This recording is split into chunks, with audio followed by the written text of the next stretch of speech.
It's Westman time. We finished the second temple last time, and by we I mean me, because I'm playing. Not you, so don't take credit for my shit, or I'll beat you up. So, we're gonna slow down time. I have a special guest today. His name... Hold on. I have to remember the song. That's how the song is. What's your screen name on YouTube? I can never remember it. It's Primate Punk. It's Primate Punk. Do you mind if I call you by your name? Yeah, I prefer that, actually. Okay. So, I'm gonna call him Aron instead of Primate Punk, because it would be pretty awkward to call him... Yeah, So for now, I'm gonna take off my bunny hood, because you can fuck up if you're wearing a bunny hood in this. Oh, I fucked up. Oh, that's not good. Oh, that's really not good. Just thinking about how expensive this must have been within the game. Like, if people actually made a building like this, just... But these ones you can't just blow up. So I can't, get close to the target and get a point. I have to, hit the target. And this thing's all about timing, and the challenge to it is randomly... Well, not really randomly, but after a few seconds, the platform will suddenly jump in speed, and it'll keep getting faster and faster, making it harder and harder for you to time the shots at these targets. And right when I'm telling you how hard it is, I get everything on my first fucking try. Maybe you needed to be a little bit distracted. Yeah, maybe. But, I mean, I was talking the whole time. You'd think that would be a distraction enough, but... You win 50 rupees, so it's a pretty good way to farm some quick money. Well, that being said, the first time you seemed a bit more focused on the actual game, and then, the second time you were explaining in detail how the game works. Yeah, and then somehow I did better. Don't ask me how that works. So, the first thing we're gonna do is we're gonna go see our best friends, the Gorons. Alright, so what did you win by doing that minigame? I won rupees, but what that does is that triggers an event within the game. So now in the second day, you go there again, and there's a different minigame you play. And when everything you do in this game matters. Everything. Everything you do matters, and every character pretty much matters. There are very few characters that don't do anything in the game. And let's see what I can do for arrows. You can't buy any in a store or something like that? Nah, there are stores. I'm not liking how this game is treating me. Arrows, yeah! So nothing makes sense if you want to try to imagine that there's a snowball with a fucking arrow in it next to a snowball with a bunch of bombs in it, but without those snowballs, I would be very upset. Take off my mask. I put on my mask so I could talk. Yeah, there's something a bit disturbing about that, knowing everything you're doing, or how it keeps track of your... I guess it's only for that event. I don't know. There's no real logic. I have no idea how he knows that we did that, but because he's been in this cave the whole time, so I don't know what the fuck. You kind of you get it, and then that guy. If you don't do anything for the 3 days, on the final day, the boulder's gone because he's sitting here with a giant pickaxe, hacking away at it, and that's what his purpose in the game is to hack away at that boulder until it goes away on the 3rd day, so that you can come in here on the 3rd day and get the bunny hood like I did in the first episode, alongside beating the first temple and getting all the golden skeletas and one of the things. I did a lot of stuff on the first day. But now we're going to trigger a different event with a character that is part of a pretty long storyline that spans over, I believe, 2 whole days, these guys. And you need to do this in order to get the horse. And the horse is in there. And we need the horse to get to the 3rd temple. But we aren't even going to go to the 3rd temple in this one because the story spans over almost 3 days. But what we are going to do is finish the bomb minigames. We're going to do this and save the world from aliens. Where's the girl? Is that actually a horse? It looks like a pony, just judging from the size. Well, we're really small, and the horse is really small, but it's technically a horse. You can tell her your name, or you can't say your name. I prefer to go for the second one, because she just gives you a name. Oh. So, even if you tell her your name, she's like, I'm gonna call you Grasshopper. So at least, if, you don't tell her your name, she just gives you that nickname, and it makes sense. So, this is how she goes over what she's doing, and why she's here, and why she's significant to the story. Alright. You know how, in cartoons, they always show aliens stealing cows? Yeah. Well, this game has their take on it. These are the aliens, and they're trying to steal the cows, and she wants to stop them from stealing the cows because, you know, she likes the cows. She lives on a farm. She's a little girl. She probably has what she thinks is a friendship with the animals there. And so she stays in the barn to try to protect the cows. When you don't come here during the first night to help defend it, she's inside of the barn with the cows, and she gets abducted with the cows, and she acts really weird afterwards. But we're going to prevent that from happening. So what she does is the most useless thing, because when you actually do the mission, you don't do this. Like, you don't have to ride around on the horse. You can just stand in one spot. You don't even have to be on the horse. I like to be on the ground. But for this specific thing, because the balloons don't move, in the actual mission... Oh shit, what am I aiming at? In the actual mission, the aliens spawn where these balloons are. You'll see on the map there's these little white dots where the balloons are located. You can use that to keep track of the movement, but this is just where all the aliens spawn on the map, so that you kind of like get the gist of, okay, there's going to be aliens here, here, here, and here. And you can use these... So it's literally practice within the game. Yeah, it's a little practice for the actual event. So that if you fuck up, it's your own goddamn fault. That's the balloon that makes me not like to be on the horse. Because it's so hard to hit that. I hit it on my third arrow. If you watch the map, you would see I hit it with that third arrow I shot out. And then you kill that one. And you're done. And you get timed, but it doesn't matter how long you take. You get your horse. She teaches you the song to summon it. And that's how you free the horse from there. Because somehow, even though the horse is trapped behind that fucking gate, by... playing this song, it just appears, and from now on we can get the horse, and that's good because we need the horse to get into a couple different things, and we're going to be using that to our advantage today, right now. So what she's going to do is ask us to volunteer to help her overnight when the aliens actually attack, and we're going to do that at night, but before that happens, I have a couple things planned that I want to do. And then on the second day, we'll do the second bomb game. And I'll have to think about if there's anything else. Although I think that on the second day, the older sister, who we'll meet after this, is going to go to town and do something. So the older sister that I mentioned, there's two people here. There's the older sister, Cremia, and then the little girl, Romani. And they run this little farm. So there's the older sister. That mask. Oh, right, the town. So we're going to tell her that we came from town. This will make her happy, somehow. Alright, somehow I can't talk to her anymore. Now I can. Oh my, did you come from the city? Then that means the milk road is open. Good, I can deliver milk. This is important. Yeah, her name is Creamy, I was right. Or Cremia, it depends on how you want to pronounce it. Are these I know all I can do is just make these observations, but that's all I can do. That's but fine. like, That's fine. Are these people like incredibly short, or are those cows freakishly big? The cows are definitely freakishly big. Okay. You can assume that if something looks big, it's just really fucking big for what it is. So the first thing we're gonna do is unlock a mask that we need to get somewhere later in the game. Alright. By going to the Gorman brothers track. And then they kind of like give you a tip on how to win the race, where they're like, hey, if you tap A and hold forward, I bet you we couldn't even jump over a fucking fence. Which you need to do in order to win this race. So this race you can't get an early start on. The Goron race you can. They get the early start. So the secret to this race, I find, is to only use one carrot for a while.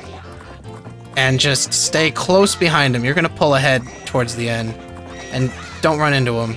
See, I just used 2 carrots, but that's okay. I'll just wait for it to come back. But if you just use 1 carrot and you have all those carrots, the more carrots you have, the better for the later part of the race, where you try to pull ahead. So here's a gate where I can show how the horse jumping thing works. You just use a carrot right before the jump, or about a second before the jump. And what'll happen is Epona will just automatically jump over it as long as you're holding up at the time. Isn't that like all these other games though? Yeah, but this was one of the earlier ones, so it's real. I'm just gonna assume that some people that are watching this haven't seen it before. So you saw there, I used a carrot right before I hit the second jump, and that allowed me to jump over both of the gates, including the bigger one. You have to use the carrot there, otherwise you won't jump over both and you won't win. A lot of people have trouble with that race. I didn't. So get better at the game. That's all I'm gonna say to you. So that's a mask that we need. That's the Druox mask. When you're wearing that, you get a special enemy to appear every now and then, and they give you tips to win the game, but I don't need them, so we might fight one just to show you what it's like to fight one, but they're pretty easy to fight. They're basically a Staphos with 2 swords, and they have a really long attack animation that's very easy to exploit. So the next thing we're gonna do is get another mask. We have to waste a lot of time. So we're gonna go to the swamp to get something that we need, to get a mask that we need to get into the 3rd temple. And what we're gonna do is get a red potion, and you'll meet the old lady again. She needs a potion. So you come and you say hi, and she's like, give me a potion, and I don't have it. But we're gonna do something really mean, because you know what? In order to make an omelet, you gotta break a few eggs, or in this case, you gotta leave a lady to die in the forest. But it's okay, because her sister finds her on the final day and gives her a potion anyway, so it's not a big deal. At least it's implied that she does. So I take it whenever you play this game, you try to go for the nicest ending for the outcome of all the characters you encounter. Well, I try to get as much done in a day as I can. I've seen all the endings for everybody, but okay. There's no real like special ending. It's just oh no, like I get like the game either has like a good ending or a bad ending, and the bad ending is basically just a game over. And but like there's like multiple like little endings with every character. It's either you finish their storyline or you don't. There's only one ending to the game. It's if you get everything, you get a special reward, so to say. Oh, okay. I thought there was like just the kind of ending where like the moon just blows up everything or whatever. Well, yeah, that's if you don't play the Song of Time in the game ever, then the moon will destroy the world. Or if you go to the end of the game and try to stop the Skull Kid without having enough giants to stop the moon, which you need at least 3, I think. So I think you can stop it with 3, but I'm not absolutely sure. To be safe, I always get all 4 giants. I mean, they have 4 fucking temples. You might as well beat them all. It's kind of hard to follow because it seems like you do need a lot to like get everything right. Yeah, for the most part. But it's nothing that... Oh, that guy won't let you go. Yeah, by default, you start as a Deku Shrub, and they don't want you to be able to leave the town because you can't really do anything outside of town, and they also don't want you to sequence skip getting the code, because there's a code that you need in order to get into the observatory, and to get this code, you become a member of a society called the Bombers, and they're a bunch of little kids. And what's really nice about joining that society as a human is you can keep track of all of the storylines of all the characters and what you did and when you can interact with characters, which is kind of like the game's way of having a quest menu that you see in a lot of different RPGs. But this game is more of like a here's when you can interact with them, it's up to you to figure it out. So it's like a spoiler-free strategy guide with literally no spoilers in it. Just kind of says something happens at this time, so it's up to you to do there. So there's a guy here. He came out of nowhere? Yeah, he's been there the whole time. But he has a special mask that we want that has to do with us not being able to see him. And if we give him a red potion... Oh, so that wasn't a glitch then? Nah, yeah, he's supposed to be invisible. That's why I needed a special item to see him. Then you get the stone mask. And the stone mask lets you be invisible in the game. So now that he's doing that, and he gave us a mask that makes you turn invisible, he's magically visible again, because it's implied he's not using that mask anymore. But also, at the same time, he wasn't wearing the mask when he gave us... When he was invisible, so it almost implies that just having the mask makes you invisible, but it doesn't. So I don't know how that works. Right now, since I did the Song of Slowing Time, it takes about an hour for a full day to go by, I think, if I remember right. Mm-hmm. So in order to get in here, we gotta jump over a fucking gate. And that's how you do it. You just use a carrot. You don't even need 2 carrots, even though it's a high gate. You can usually jump over a gate of any type, depending on... Like, it's all dependent on what part in the sped up dash that the horse is using to run faster whenever you give it a carrot, at what point in the dash you hit the jump at. And I can't really tell you when that is, but it's pretty early on in the dash that you want to be hitting that. And there you saw I was turning, and since I wasn't holding forward, I didn't jump over. There's a guy in the water over there. You might not see him, but there's a bunch of seagulls around him to make him easier to see. And you push him in. Yeah, it looks like you're pushing him more than grabbing. Yeah, well, this says I'm grabbing, so I can only go by what the game tells me. Well, I mean, you are grabbing. It's just. Oh, what? Yeah. I didn't push him in front of? Okay, good. I was like, wait, it made me stop. Why isn't it doing the cutscene? I can only assume you grabbed his butt and then pushed him. Or his legs. I don't know. I did something to grab him. Well, whatever it did, it locked me in place so I could push him. You can't. It's really hard to push him without locking into place. I'm sure it's possible, but I'm not going to bother with that. But this guy is about to die.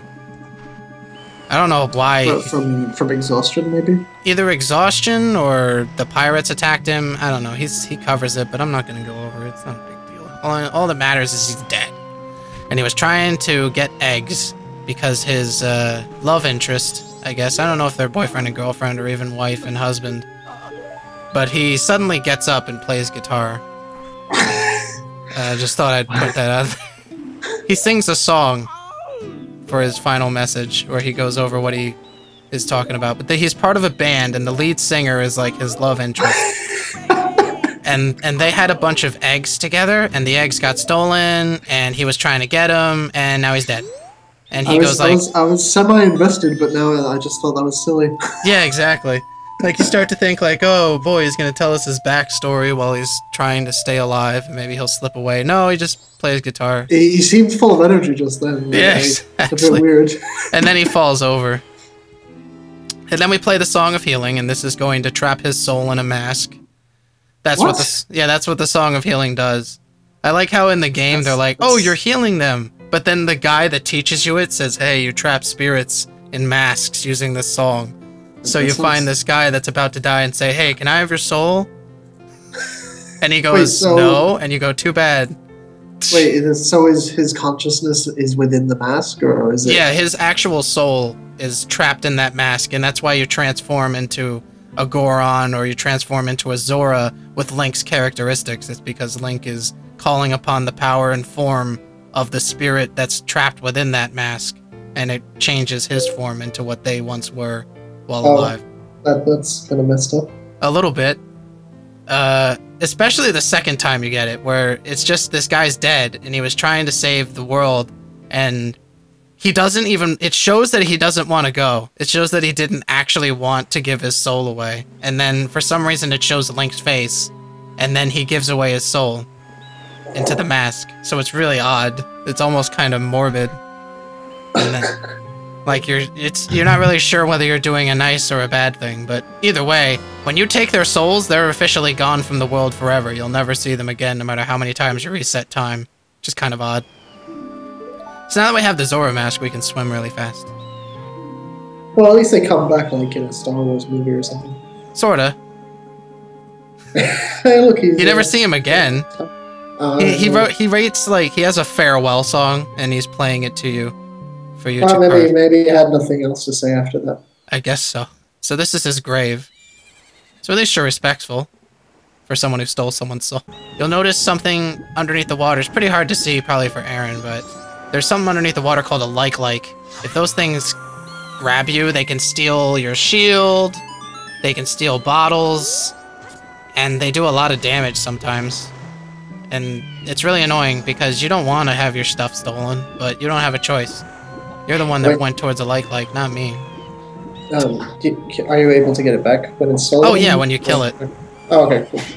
So since we can turn it... If you like let it just steal it and never try to get it back, it would stay stolen. Yeah, it would stay stolen and you'd have to buy another shield. You can buy Helion shields at certain shops. Oh, I thought the shield was special though. No. Oh, okay. You know? It's like, yeah, no, you're not special. Different Zelda games, I guess. I'm pretty sure even in the other Zelda games they let you buy it, but just because you can lose it if the like gets you. Now I'm gonna try to get this on my first try. It's probably not gonna happen. And some things are more challenging when they didn't need to be. And then at the same time, they were limited in their knowledge of the technology to a point where some stuff is challenging when it doesn't need to be. And that's how you win that challenge, just with the stand somewhere around there.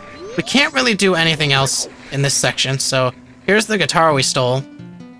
And we're gonna we're gonna use his guitar to leave the area. So there's where the thing is. You'll notice that the map is covered in clouds and they clear out when you find these owl statues. I'm just gonna go back to town and see if there's anything else I can do in there. I don't think that there are any other mini games in there because I already beat all the mini games and I don't have to beat one of them.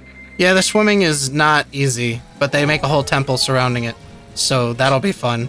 Oh, and when you have another mask on and you put on a different one, that's the animation. It plays the taking off animation, but instead of becoming Link, you become the other one. So here's how you use the boomerang things as a lock-on and why it doesn't work. I think I can sneak, yeah, I can sneak one around. And then they go down to the bottom of the ocean there, and then you can kill them. Oh wow, I hit it on the way up. And if you hit the actual flower head of it, they die. Now, if you don't lock on to anything, yeah, I believe it does the one where they start out close together. So to get stationary targets like that, it's actually easier to just not lock on and just aim at them. So, oh, there was a piece of heart there. Did you see it? It fell out of that hive.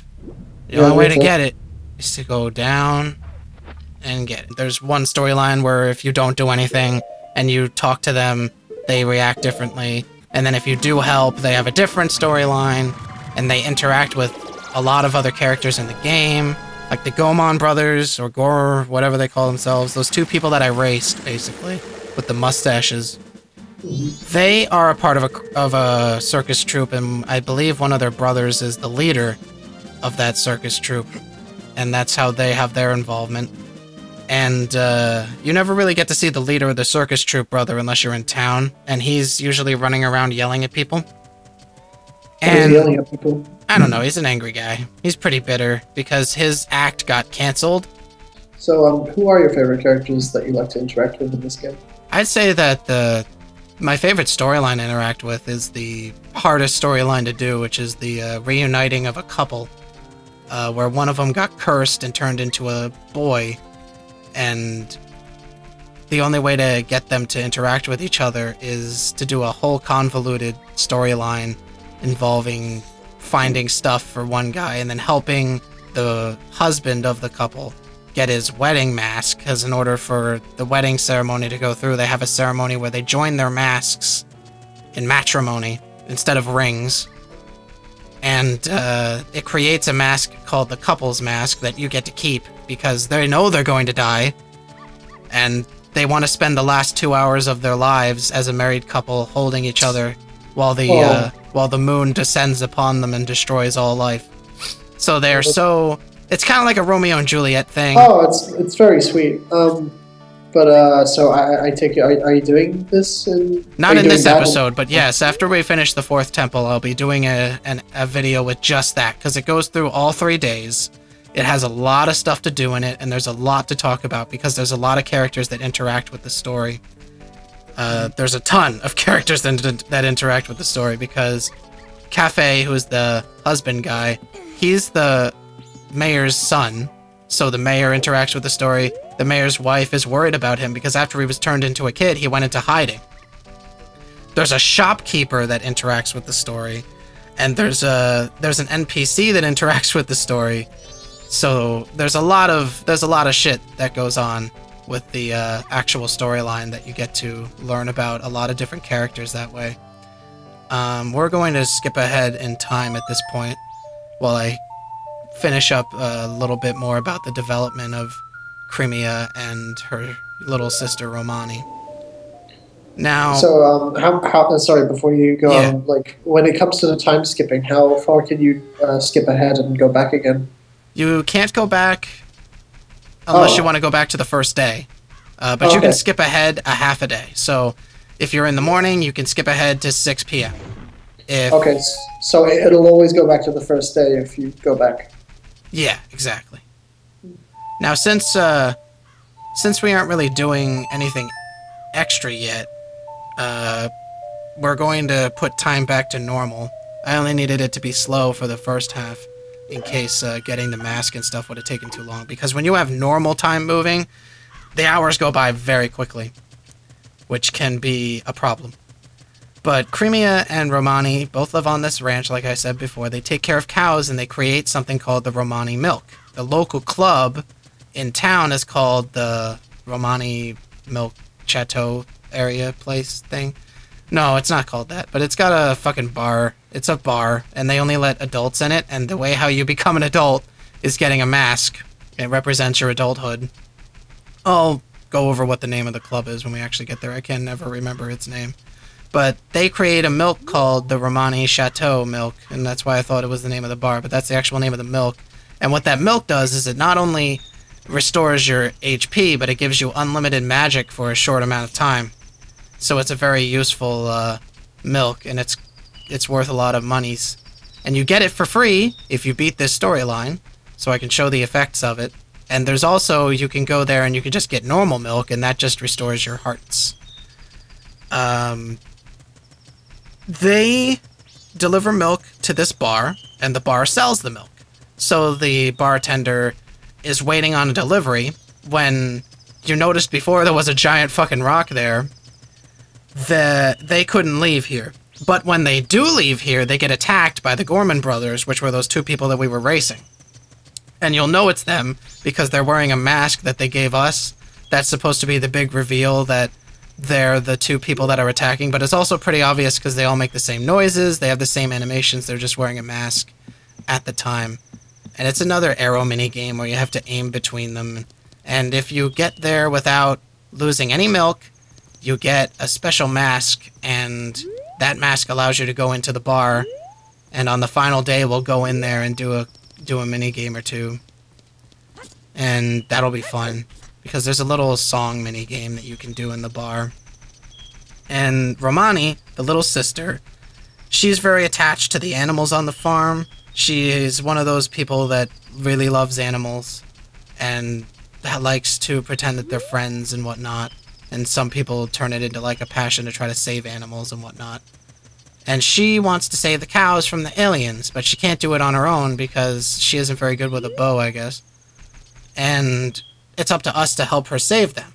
If she doesn't get saved, like I mentioned earlier in the video, she gets abducted by the aliens, and something happens to her that changes her from being very talkative to being very quiet. And she acts very strange compared to how she acted before, which was already a little odd, I guess, compared to the average child. But that's just because of her upbringing. But even then, she acts really odd, and she's really sheltered herself away from a lot of people, and she's not talkative at all. I don't think that she ever talks again after the aliens get her, which to me suggests that they took out her voice box. Or they did something to her brain or something like that. But that's like what happens to her if you don't save her. If you do save everything, then she stays the same, and the older sister, Crimea, wants to go to town with the milk the next night. So then you can join her and cover the milk from the back and keep the Gorman brothers from getting it.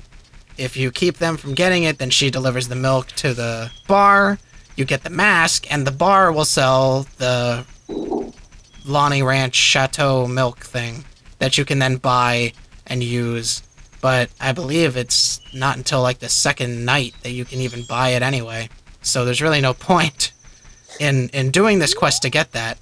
You can get a blue potion and get the same effect as the milk. It's just that it won't heal your hearts. And hopefully by the time you need to worry about that crap, you'll have enough bottles to have some red potions, maybe even a green potion or two, and some blue potions when you really need it. Which will really, to be honest, be the final temple is when you really need that kind of power. And we'll go over what that is in a future episode when I'm actually going there. But their storyline is not the longest in the game. The longest is definitely the couple, and they are a much more interesting story. But this fight is one of the most annoying fights in the game if you don't do it well. And I believe I want to stand right around here, and you just look this way, and keep in mind that there is a alien that comes in from back here. Just watch it on the map. They also help you with a little dog. A lot of people just ignore the dog, but the dog is actually there to help you prioritize targets. The closest alien is what the dog is barking at.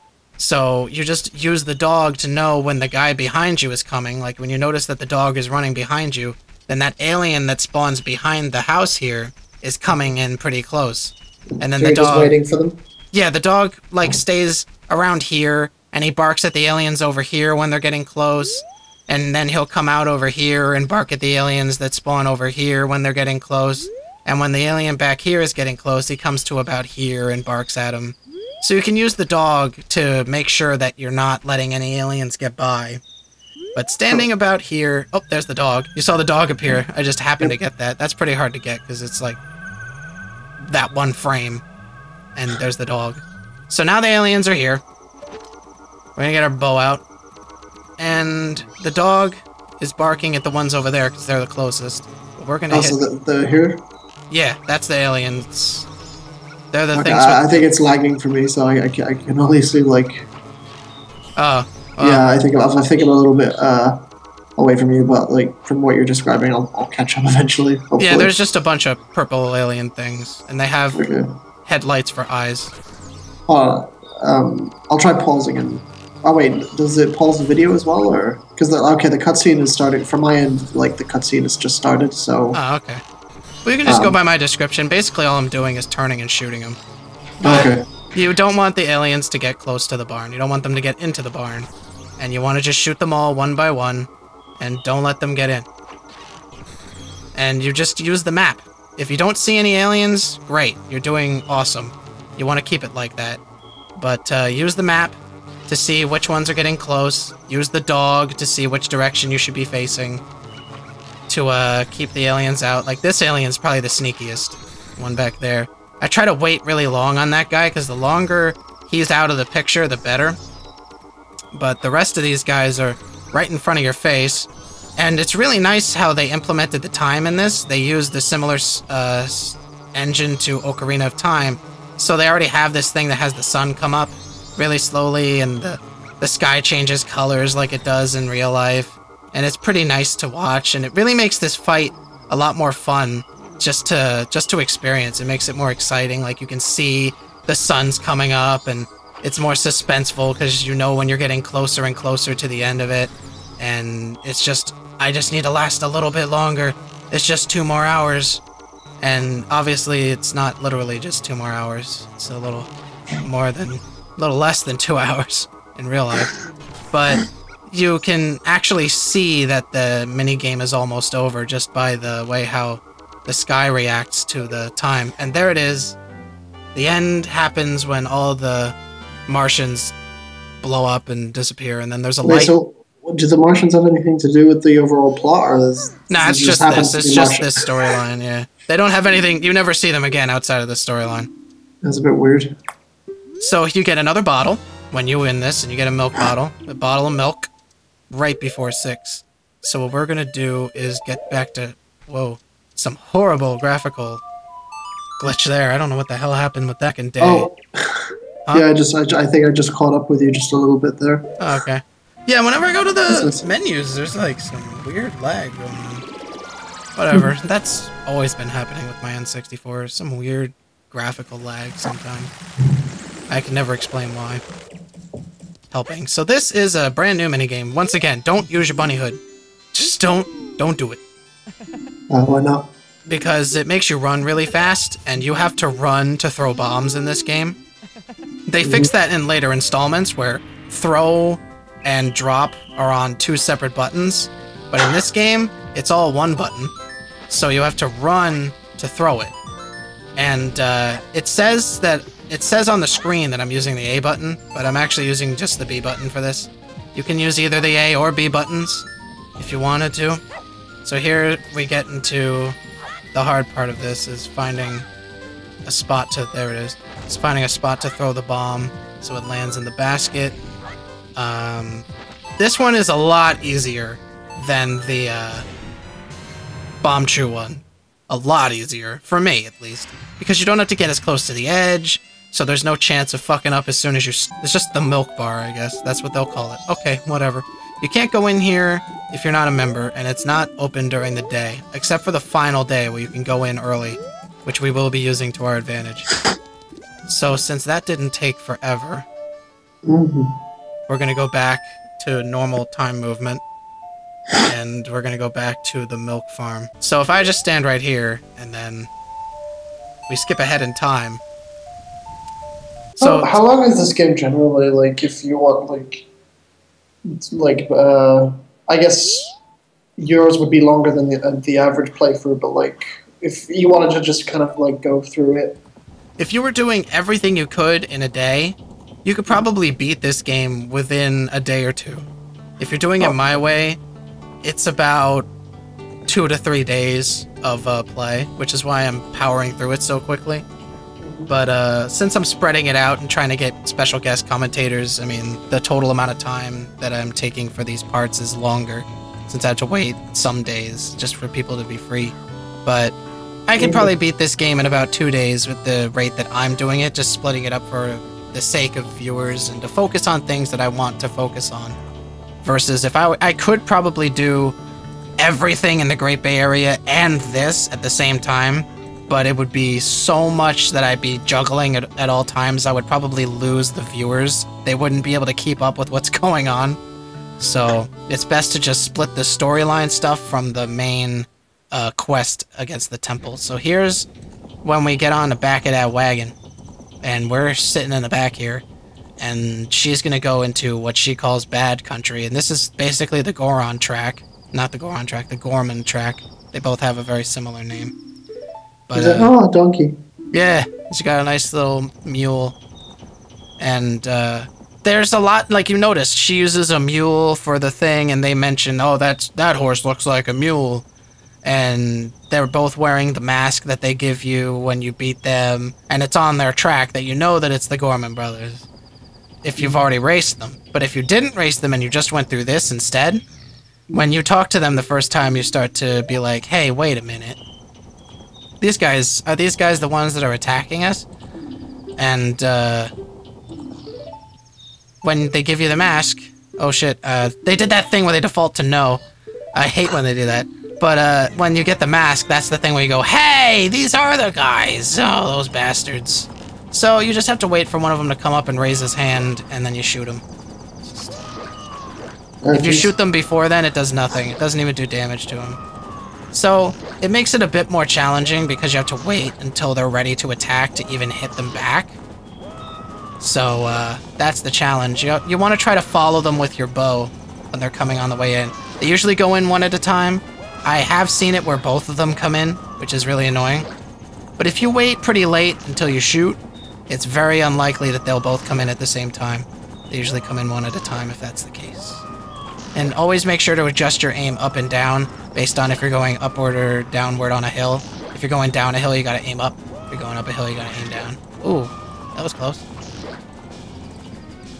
I think it's something like cutscene 3. Wait, if I just pause and unpause, will it like catch up or? I have no idea. I'll give it a try. Hold on a second. Okay. Oh well, I'm sharing the screen. All right. Sorry, okay, cool. Thanks. All right. The quality's better. I can see like okay, there's actual fluidity now. Oh, that's good. But I just beat him. So oh, I missed all the action. Oh, it's not a big deal. Not much happens. They just kind of ride towards you and raise their hand, and then you shoot them with a bow. And I kept going back and forth. Now, if you get it perfectly done, you get some nice stuff. Wait, but did you kill the Gorman brothers? Or? Well, you don't kill them. You just knock them back over and over again. But more importantly, with a bow and arrow. Yeah, with a bow and arrow. They can take a lot of arrows to the face. If you watch the actual episode, you'll see what I mean. You just shoot them over and over again, and they're like, "We could take it." This opens at 10, and since we have this mask, we look like an adult. There's the guy. There's the Gorman brother. That's the circus leader. Okay. With his nice eyebrows. He goes in early. He goes in a half an hour early. I don't think we can get in even after he goes in, which isn't cool, man. I want to get in early too. That's really funny. Like you put that cow mask on, and people will say, "Oh, you look so mature." Like right now, this is immature right now. Okay, I'm the most immature looking. Boom, I'm an adult. Yeah, now I'm an adult. I did it. It's the Legend of Zelda's like form of ID.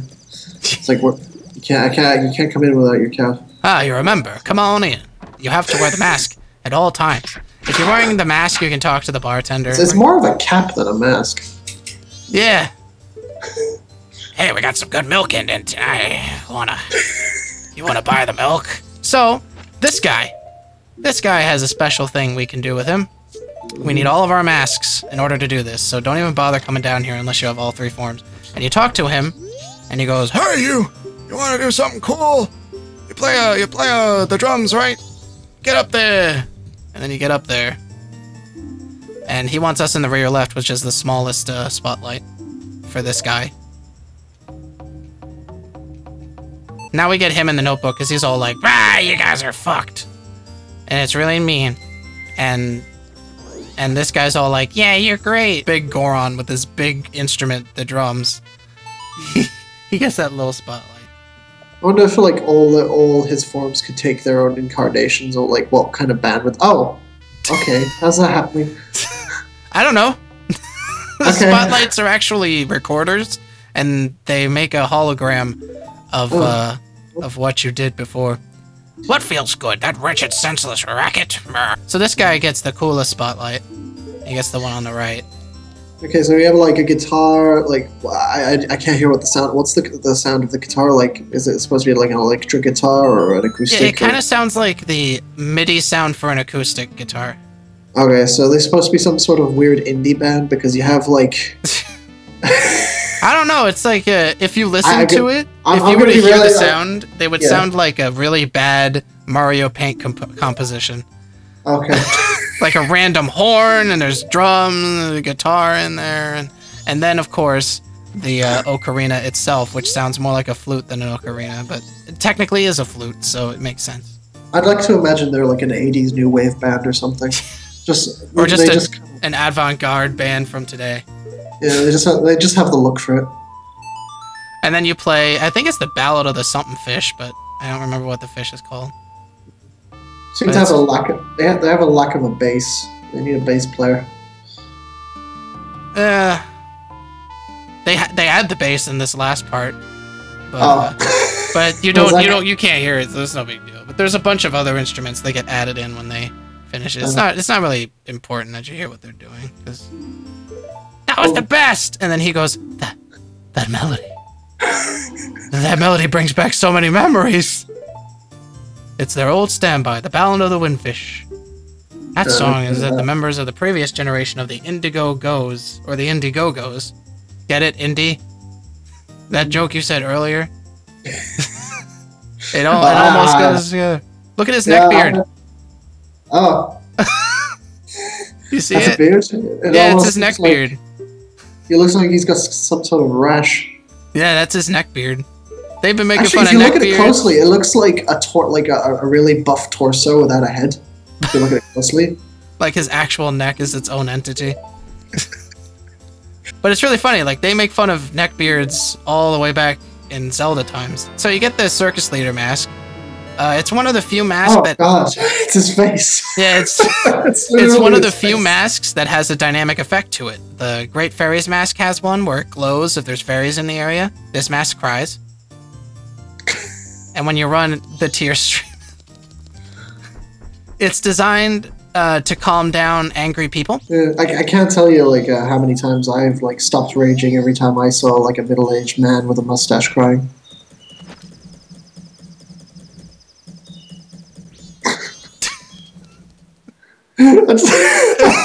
And do stuff, but we didn't have to do that because we just did that. Now you notice there's a lot more targets in here, so you come in and you're like, oh shit, it's not another Bombchu thing, is it? But no, it's a bow game.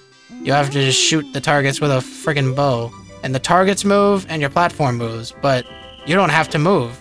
Like you don't even have to lock onto them, so you just aim ahead of them a little bit and shoot them every now and then. Whenever you get the opportunity, you should, give them a quick arrow to the butt.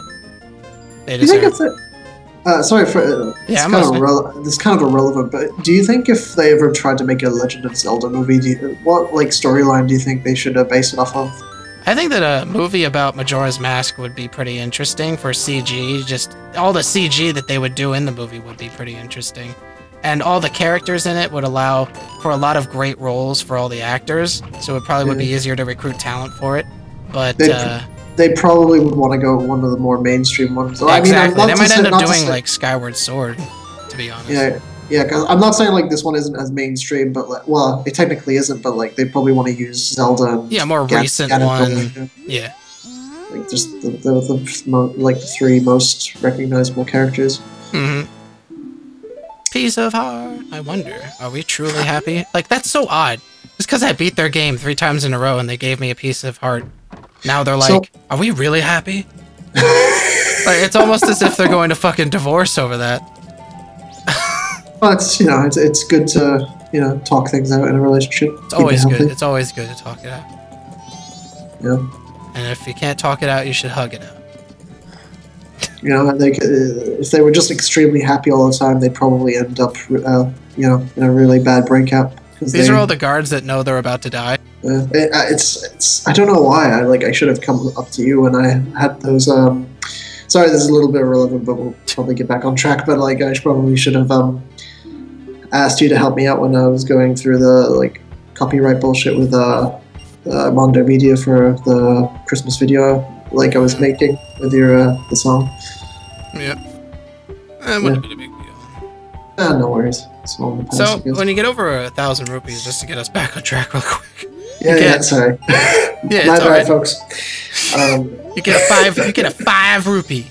You get 5 rupees when you deposit 1,000 rupees, which is of course making fun of how banks do interest, where it's like you get no interest if you don't put a ton of money in a bank, and even when you have a lot of money in the bank, you don't really get a lot of interest out of it anyways, which is why the stock market is so well loved by businessmen and whatnot. You get a much bigger return from a stock market investment than you do a bank investment. So these bushes are special, but what's more important is if you use your spin attack to kill them and you kill all the bushes, you get a 20 rupee out of it, which is pretty cool. So that's about it. Next time we're going to do a lot more shit involving the story. We're going to get a bomb mask, now that I think about it, because it'll be pretty easy to do. Oh boy. And that'll all be fun, so I'll see everybody then. Go to bed.